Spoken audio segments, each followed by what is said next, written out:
Well, I'm on the farm today, here in the field around my white barn with the green roof, and this is the field I planted in Teff grass. It's been 1 week since I planted it, and sun's about to get away from me, so I hope you can kind of see. And it's actually coming in. It's actually coming in really well, and right there's some of the grass, but as you look out through there, you can kind of see it. And and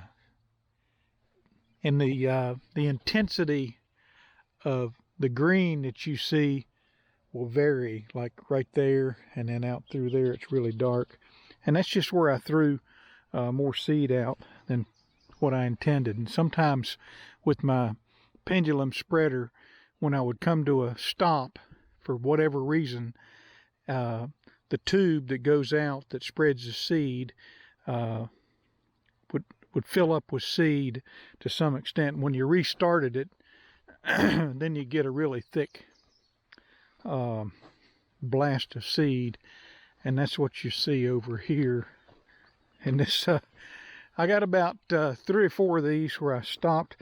The seed is so hard to see when you're throwing it on the ground. It's not like fertilizer where you can kind of see it, but every now and then I'd stop and get out and really look. But from the tractor, I couldn't see. But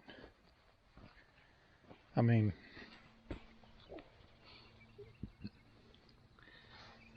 it looks like a golf green. This is really not good because it kind of competes against itself. But as I move over into here, you can kind of see that it's coming in, and it's like this across the field. And like I say, this is the evening of day 7 of being planted. And when I did the seed, I went this way and I went that way, and cut my rate so I could go in both directions. But even areas out there where it looks a little thin, it's actually coming in. We've had there's a couple more places right in there where I stopped and restarted, but I cultipacked this ground, and I just sowed the seed right on top of it. I tried to cultipack a little bit of it into the ground, but at the time I did this, by the time I'd ripped it up and disked it multiple times, it was pretty much powder. And then when I seeded it, there's a couple of deer. When I put the seed down, I did it like a few hours before we got, rain. And it's been raining all week. There might be a couple of days where it didn't rain. And when I say it's raining, some of it is a little bit steady, and some of it is thunderstorms, and that dumps water out. Don't know that we've actually gotten a real gully washer up here. I was a little concerned about that, but you just kind of see this green as I mosey out across this field. And so I got high hopes that a week from now this stuff's going to be like that tall. And I think as much fertilizer as I put down, I think that it's possible I could cut this in 30 days, certainly 45 days. There they go. I don't know if you can see them or not, but anyway, just a little Teff grass update here. The stuff's growing.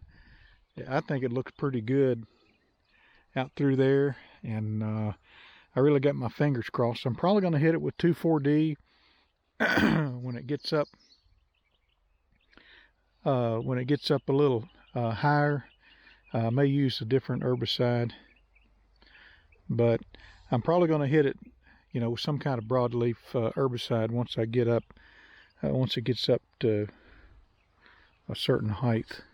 But so that's kind of the that's kind of a look-see at this grass here coming in on this field, and I'm hoping to get 2 cuts on it, and hopefully this will yield a lot of hay.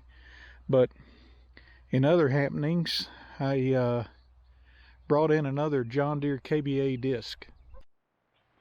So this is the original John Deere KBA disc that I brought in on the cheap scrap metal prices and such. But as I mentioned in another video, I kind of broke it where this that rod right there, that shaft or bracket, there's a pin that holds it in this bearing such that it looks kind of like that, and that came out. I have no idea what that noise is up there, but I don't think there's any bullets flying. And it's awful loud to be a 2-cylinder John Deere tractor. But so this is the next KBA disc I bought. I brought it in here, and this one's actually in pretty good.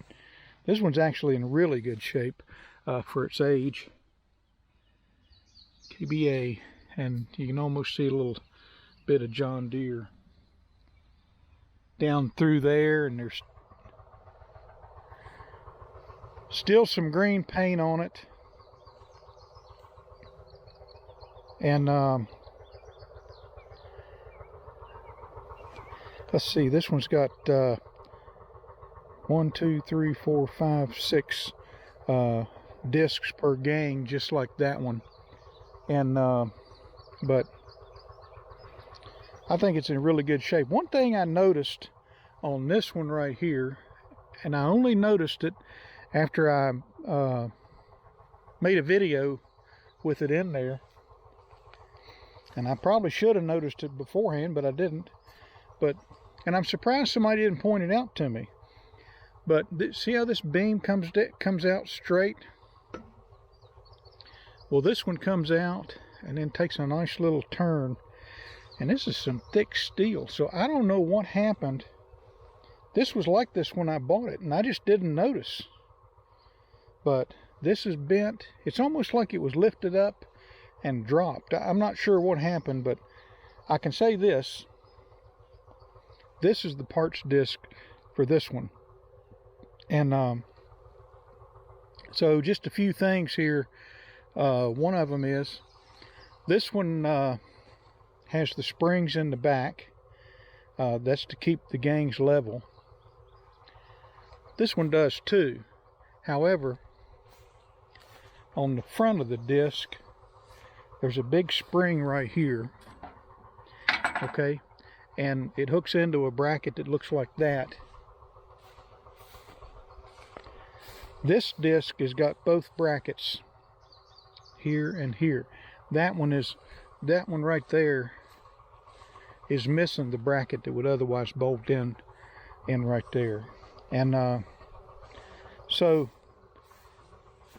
on the other hand, this spring is broke, unscrewed, it's gone there. So I will harvest that coil spring and probably soak it in something so I can adjust it. I don't know that I would ever need to adjust it. I don't know. And then put that on this one. This disc right here has got the brackets, and it's got a few scrapers. I mean, they're all wore out, but it's got all the brackets for the scrapers that this one doesn't have. So I'll try to make a project out of this, and I'll move those brackets over to here and maybe get some new scrapers. And And these front discs look pretty wore. Maybe I might need to replace those. If I totally do a refurb on it, then I would certainly do that. Let's see, the other thing, this is an optional hitch right here. If you look at the catalog, the John Deere catalog for this is the hitch for it that you can pull like a cultipacker. So it just bolts on in these holes, right, one of these holes right here, I think. Or well, actually it sort of clamps to it. But I was really impressed with this disc right here before it broke, and I was just kind of doing the finishing disking on this field, and it just did a really good job, and before it gave up the ghost and I had to switch to a different disc. But I really liked it. I really liked how it kind of busted up clods and such, and it just made for a nice seed bed. And then I put the cultipacker on it.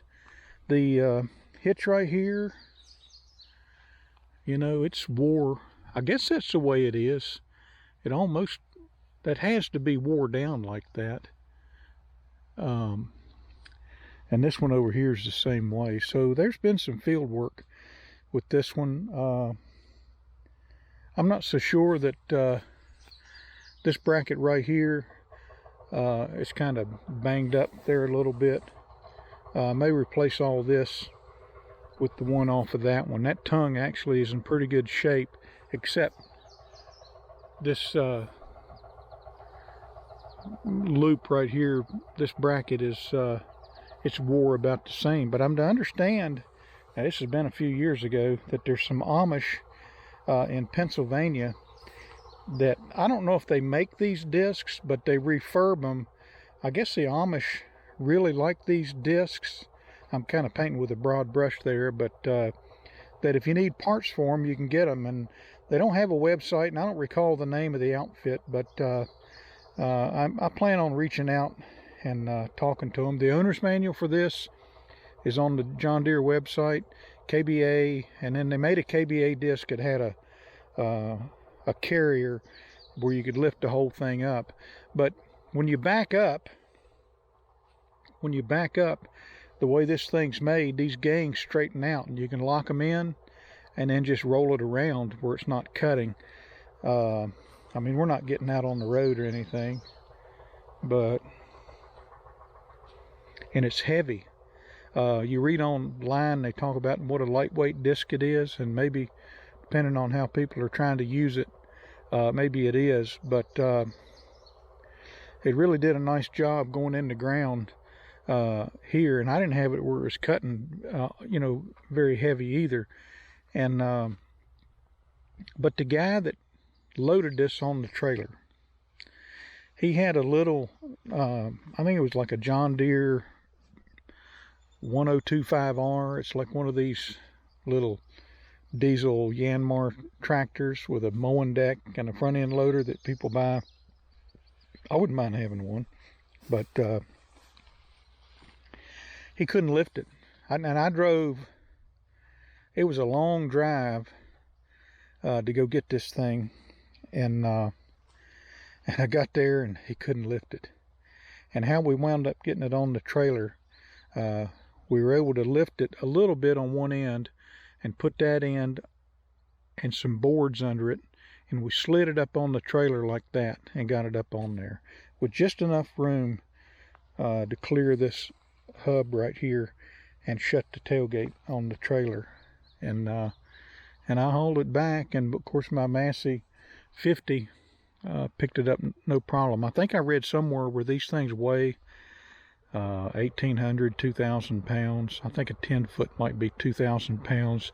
I read somewhere. This one's it's not quite 8 feet wide. I think it's like 7'6" or 7'8". They made them in all kinds of different widths and configurations as far as how many disc blades went on there. So anyway, if anybody uses a John Deere KBA disc, I'd be curious in the comments of, you know, what you thought of them, and if you're still using it. I paid scrap price for that. I paid less than scrap price for this one. This one was I paid like a little over half as much for this one as I did this one, and this one wasn't very much to start with. And the reason the guy was selling it is he had bought a farm, and he was cutting it up into partials, I guess, for people to build McMansions on. And this just happened to be sitting on the property. And he wanted to get rid of it. And he had a price here on it, and then a week later he lowered to here, and then a week later he lowered it way down. And I said, I'll take it.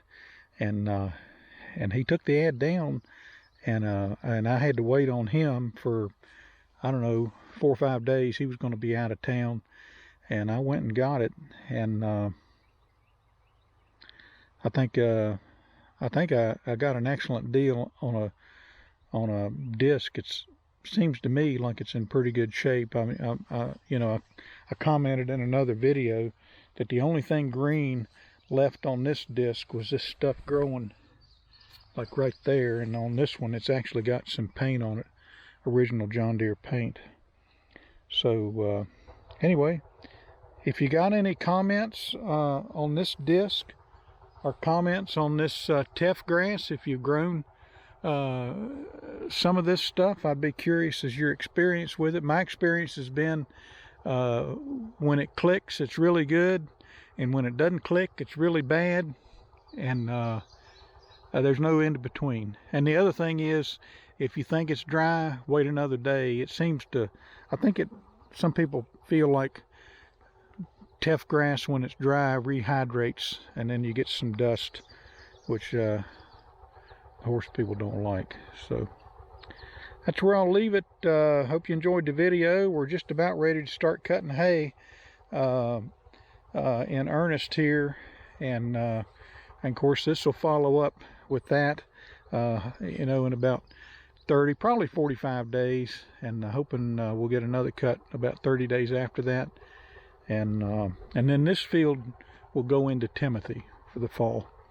So again, hit the like button, subscribe, comment. Teff grass, John Deere disc.